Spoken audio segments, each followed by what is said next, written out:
नमस्कार दोस्तों, मैं अवनीश विश्वकर्मा आपका स्वागत करता हूं अवनीश साइंस वाला में। और आज हम देखने वाले हैं डायरेक्ट से इनडायरेक्ट जो बनाने का नियम है एक्सक्लेमेटरी सेंटेंस के बारे में। एक्सक्लेमेटरी सेंटेंस की सबसे पहले हम पहचान की बात करेंगे। इसकी पहचान क्या होने वाली है? जिस वाक्य में अत्यधिक खुशी, कहने का मतलब इसकी पहचान ये है, जिस वाक्य में अत्यधिक खुशी हो, खुशी का मतलब हुर्रा, और इसके बाद अत्यधिक दुखी हो, दुखी का मतलब एलास, या फिर आश्चर्य हो, सरप्राइज, तो उसको जो प्रकट होगा उसी को हम क्या बोलेंगे? एक्सक्लेमेटरी सेंटेंस बोलेंगे। यानी किसी भी सेंटेंस में अगर अत्यधिक खुशी होगी या दुखी होगी या फिर आश्चर्य होगा तो हम उसको क्या बोलेंगे? एक्सक्लेमेटरी सेंटेंस बोलेंगे। और एक्सक्लेमेटरी सेंटेंस की सबसे लास्ट पहचान ये है, या तो इसमें एक्सक्लेमेशन वर्ड लिखा रहेगा या फिर इसमें एक्सक्लेमेशन मार्क लास्ट में लगा रहेगा या एक्सक्लेमेशन वर्ड के बाद आपका मार्क लगा रहेगा। कहने का मतलब इसको जो है, इसमें हम एक्सक्लेमेशन मार्क का प्रयोग अवश्य करेंगे। ये जो आप मार्क देख रहे हो ये आपका एक्सक्लेमेशन मार्क है और इस मार्क का प्रयोग हम अवश्य करेंगे, चाहे एक्सक्लेमेशन वर्ड के बाद करें चाहे पूरे सेंटेंस के कंप्लीट होने के बाद करें, आपको लेकिन लगाना जरूर होगा ये एक्सक्लेमेशन मार्क है। अब हम इसके इनडायरेक्ट बनाने के नियम की बात करेंगे। एक्सक्लेमेटरी सेंटेंस जो होता है इसको इनडायरेक्ट बनाने के लिए सबसे पहले हम सेड के स्थान पर परिवर्तन करते हैं। तो यहाँ पर लिख लेते हैं, पहला नियम ये हो जाएगा कि सेड के स्थान पर निम्न परिवर्तन करते हैं। यानी सेड के स्थान पर निम्न परिवर्तन करते हैं। निम्न परिवर्तन करते हैं। क्या क्या परिवर्तन किया जाएगा? जैसे अगर आपके कुछ एक्सक्लेमेशन वर्ड आ जा रहे हैं, कौन कौन से एक्सक्लेमेशन वर्ड हो सकते हैं? यहाँ लिख लेते हैं सेकंड नंबर में, कुछ एक्सक्लेमेशन वर्ड आने पर, कुछ एक्सक्लेमेशन वर्ड आने पर आपको सेंटेंस में एक्सक्लेमेशन वर्ड लिखा रहेगा। एक्सक्लेमेशन वर्ड आपके कौन कौन से होते हैं? जैसे आपका हो गया हुर्रा, एक्सक्लेमेशन वर्ड आपके जो होते हैं, हुर्रा हो गया, एलास हो गया, ओ आ हो गया, गुड गॉड हो गया, गुड हेवन हो गया, ब्रेवो हो गया। इसी प्रकार आपके एक्सक्लेमेशन वर्ड लिखे रहेंगे।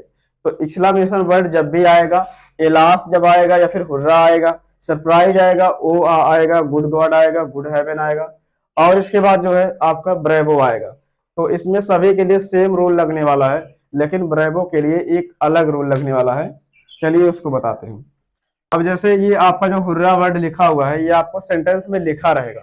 जब आपको सेंटेंस में हुर्रा वर्ड लिखा मिल जाए तो इसका मतलब इस सेंटेंस में खुशी का अनुभव हो रहा है, यानी खुशी प्रकट हो रही।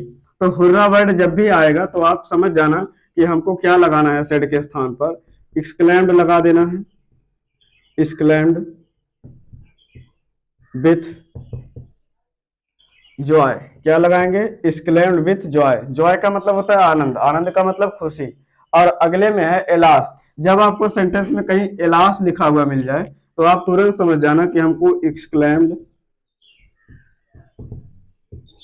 विथ सारो का प्रयोग करना है, क्योंकि सारो का मतलब क्या होता है? दुख। एक्सक्लेम्ड विथ सारो लगाएंगे जब भी आपका एलास वर्ड आएगा। अब ये तीनों आपके लिए क्या हो जाएंगे? ओ आ और गुड गॉड और गुड हेवन, ये तीनों के लिए एक ही फार्मूला लगने वाला है। तीनों के लिए हम क्या लगाएंगे? एक्सक्लेम्ड, एक्सक्लेम्ड विथ सरप्राइज, क्या लगाएंगे? सरप्राइज लगाएंगे। तीनों के लिए हम एक ही वर्ड का प्रयोग करेंगे, चाहे आपका ओ आए, चाहे गुड गॉड, चाहे गुड हेवन, ये तीनों के लास्ट में आपको ये वाला चिन्ह जरूर नजर आएगा। तो आप समझ जाना कि हमारा सेंटेंस में क्या लगने वाला है।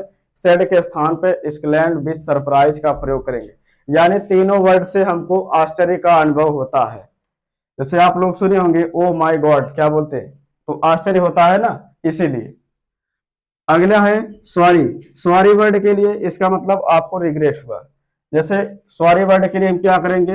एक्सक्लेम्ड विथ रिग्रेट का प्रयोग करेंगे, यानी exclaimed with regret, exclaimed with regret. Last वाला आपका क्या बचा है? ब्रेवो। ब्रेवो का मतलब क्या होता है? शाबाश। ब्रेवो माने क्या होता है? शाबाश। तो अगर आपको सेंटेंस में ब्रेवो वर्ड आ गया तो इसके लिए एक अलग रूल लगने वाला है। यहाँ पर हम दो वर्ड का प्रयोग दोनों में से एक ही कर सकते हैं, चाहे आप प्रेज्ड लगाना, यानी एक्सक्लेम्ड विथ ये सब का प्रयोग नहीं करना है, आपको लगाना है प्रेज्ड, प्रेज्ड इसका मतलब प्रशंसा करना। प्रेज्ड के बाद आप अप्लाउज्ड का भी प्रयोग कर सकते हैं।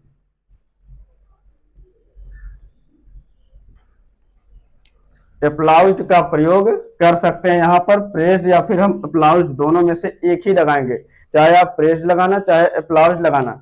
लेकिन इसके बाद आपको ध्यान देना है, इसके बाद हमको एक वर्ड है सेइंग। सेइंग का प्रयोग अवश्य करना होगा। सेइंग का मतलब प्रशंसा जब भी किसी से करी जाएगी तो किसी से कहकर करी जाएगी, प्रशंसा कभी भी अकेले में नहीं की जा सकती। तो इसीलिए यहाँ पर हम सेइंग का प्रयोग किया गया।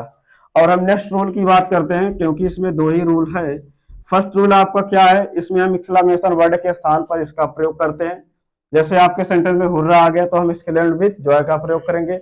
एलास आ गया तो एक्सक्लेम्ड विथ सॉरो का प्रयोग करेंगे। ओ आ गुड गॉड गुड हेवन आ गया तो एक्सक्लेम्ड विथ सरप्राइज का प्रयोग करेंगे। और सॉरी वर्ड आ गया तो एक्सक्लेम्ड विथ रिग्रेट का प्रयोग करेंगे। और इसके बाद ब्रेवो वर्ड आ गया तो हम अप्लाउज्ड या फिर प्रेज्ड का प्रयोग करेंगे। साथ में सेइंग का प्रयोग अवश्य करेंगे। लास्ट रूल ये है कि इसमें कामा इन्वर्टेड कामा के स्थान पर किसका प्रयोग करेंगे, दैट का प्रयोग करते हैं। यानी इन्वर्टेड कामा के स्थान पर, इन्वर्टेड कामा के स्थान पर दैट का प्रयोग किया जाता है। इन्वर्टेड कामा के स्थान पर दैट, और दैट के बाद आपको लिखना होगा एक सिंपल सा सब्जेक्ट। यानी जो आपका ये एक्सक्लेमेटरी सेंटेंस रहेगा इसको हमें चेंज कर देना है साधारण सेंटेंस में। यानी इस चिन्ह को चेंज कर देना है एक साधारण सेंटेंस में। कहने का मतलब थर्ड रूल ये है कि एक्सक्लेमेशन मार्क को हटा करके फुल स्टॉप में बदल देते हैं। समझ में आ गया हो तो आगे चले। इसका मतलब ये है कि एक्सक्लेमेशन वर्ड को हटा करके फुल स्टॉप का प्रयोग करेंगे और एक्सक्लेमेटरी सेंटेंस आपको लिखा रहेगा। एक्सक्लेमेटरी सेंटेंस लिखा रहेगा, बनाना आपको साधारण है। साधारण कैसे बनाया जाता है ये आपको बताया जा चुका है। साधारण बनाने के लिए एक सिंपल से सब्जेक्ट की आवश्यकता होती है, फिर आपको एक क्रिया की आवश्यकता होगी, हेल्पिंग वर्ब हो या फिर आपका मेन वर्ब हो, आपको आवश्यकता होगी उसकी। फिर उसके बाद हम उसमें ऑब्जेक्ट का प्रयोग करते हैं। ऑब्जेक्ट के बाद कंप्लीट सेंटेंस को उतार देते हैं। हाउ और जो व्हाटे का प्रयोग किया जाता है उसके बारे में हम बात करेंगे। एक्सक्लेमेटरी सेंटेंस में आपका जो हाउ और व्हाटे का प्रयोग होता है उसके बारे में अगले वीडियो में बात करेंगे।